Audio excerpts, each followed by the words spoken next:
l'idéal quand vous voulez faire un gilet, c'est aussi d'échantillonner la bande de boutonnage. Moi j'ai fait plusieurs essais, vous voyez ici il y a une boutonnière et ici il y a une autre boutonnière. Celle-ci c'était un trou qui était finalement trop grand. Ici j'ai trouvé qu'elle était trop proche du bord, j'avais peur que il y ait après un écart sur ma bande de boutonnage une fois le gilet boutonné. Et donc j'ai fini par choisir ce modèle là. Donc je vais placer mon bouton ici. Alors comme j'ai fait un échantillon, je sais exactement combien de mailles sépare la boutonnière du bord du tricot, donc de la maille lisière.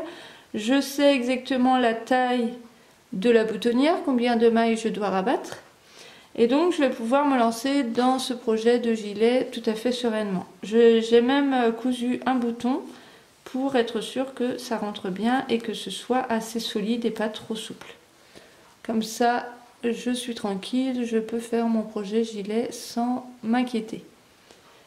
Alors, si vous suivez un modèle avec un patron, souvent on vous aura donné toutes les indications. Ça n'empêche que vous pouvez faire quand même un tout petit échantillon. Alors déjà, parce que parfois on n'utilise pas exactement les mêmes boutons que le modèle, et d'autres fois aussi, vous allez vous rendre compte que les indications données, la boutonnière, elle est un petit peu trop lâche. Alors cela, c'est dû au fait que vous ne tricotez pas exactement comme la personne qui a proposé le modèle. Donc, moi par exemple, une fois j'ai fait un gilet pour mon petit garçon et au final les boutonnières, elles avaient vraiment tendance à partir au cours de la journée. Donc ça, c'était gênant. L'astuce, si vous êtes confronté au même problème, c'est de venir refaire comme ceci avec un fil tout le tour de la boutonnière. Vous piquez comme ceci. Alors, ça ne se verra quasiment pas et ça permettra de rigidifier la boutonnière et de la réduire aussi. Donc vous faites vraiment tout le tour de la boutonnière comme ceci avec un fil et vous gagnez en raideur, le bouton tiendra beaucoup mieux. Alors ici, si je veux commencer à placer les boutons, je vais me servir d'un fil de couleur, donc par exemple un petit fil rouge, donc d'une couleur bien sûr contrastante, et je vais venir piquer à l'endroit où je veux que le bouton soit placé. Donc je me mets vraiment à l'intérieur de la boutonnière, ici, et je vais aller piquer bien sûr sur l'autre partie du tricot, la partie qui ne comporte pas la boutonnière, mais qui comporte simplement un pan sur lequel vont être cousus les boutons. Et donc je fais une petite marque comme ceci avec mon fil de couleur contrastante. Comme ça, quand j'enlève, voilà, je sais exactement où je dois coudre le bouton. Alors, je peux faire ça sur l'ensemble des boutonnières. Comme ça, après, quand j'enlève le pan ici droit, je vais voir si mes boutons sont bien placés avec régularité.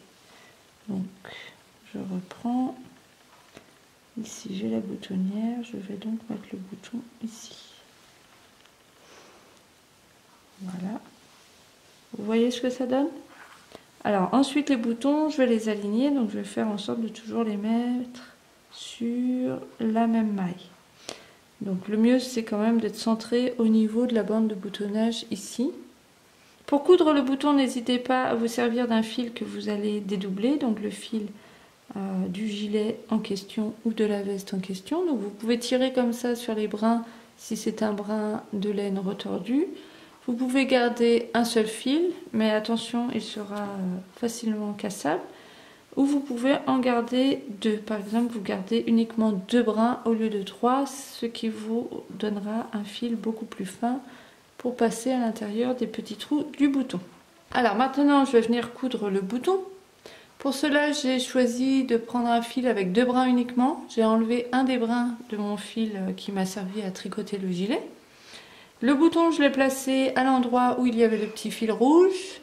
Le petit fil rouge, je l'ai déjà enlevé pour éviter de le prendre dans la couture, mais vous pouvez le garder jusqu'au bout et l'enlever ensuite. Alors, ensuite, je vais venir piquer dans le bouton.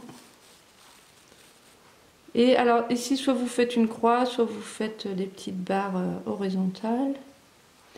C'est à vous de choisir.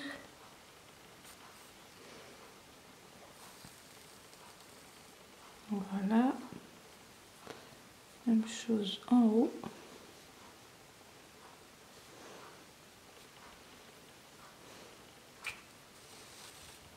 Voilà.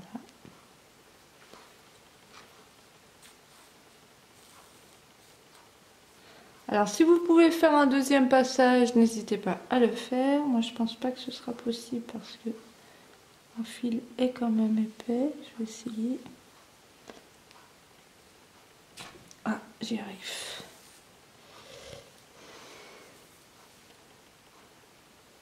Et puis sinon vous pouvez aussi renforcer les boutons. Par exemple si c'est pour un enfant, une personne qui aurait tendance à tirer fort sur ses boutons, avec un fil de couture qui aurait à peu près la même couleur.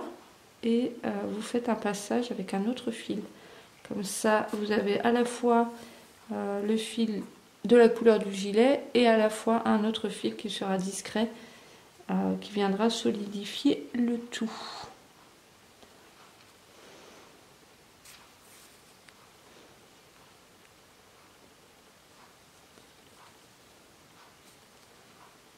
Voilà, mon premier bouton va être placé. Donc ensuite vous avez le droit de faire un petit nœud pour bien maintenir le bouton. Comme vous avez une aiguille à bout piquant, normalement vous allez pouvoir venir piquer à l'intérieur des mailles environnantes. Donc on ne va pas rentrer le fil exactement comme on le ferait de manière classique, mais on va rentrer à l'intérieur des mailles comme ceci. Donc vous voyez là j'ai une maille dessous et j'ai piqué à l'intérieur de la maille. Voilà, et vous pouvez faire ça tout autour du bouton. Donc restez bien dans un périmètre proche du bouton, ce sera plus esthétique pour le gilet, parce que quand le gilet ne sera pas boutonné, vous avez de fortes chances pour que le gilet se positionne ainsi, et donc si vous avez rentré les fils de manière un petit peu grossière, ça ne sera pas très joli. C'est pour ça qu'en restant autour du bouton, ça restera plus esthétique, et en piquant à l'intérieur des mailles autour, même chose, ce sera beaucoup plus discret. Voilà, je pense que je vous ai donné plusieurs astuces pour réussir vos boutonnières. Alors je vous souhaite un bon tricot et à tout bientôt!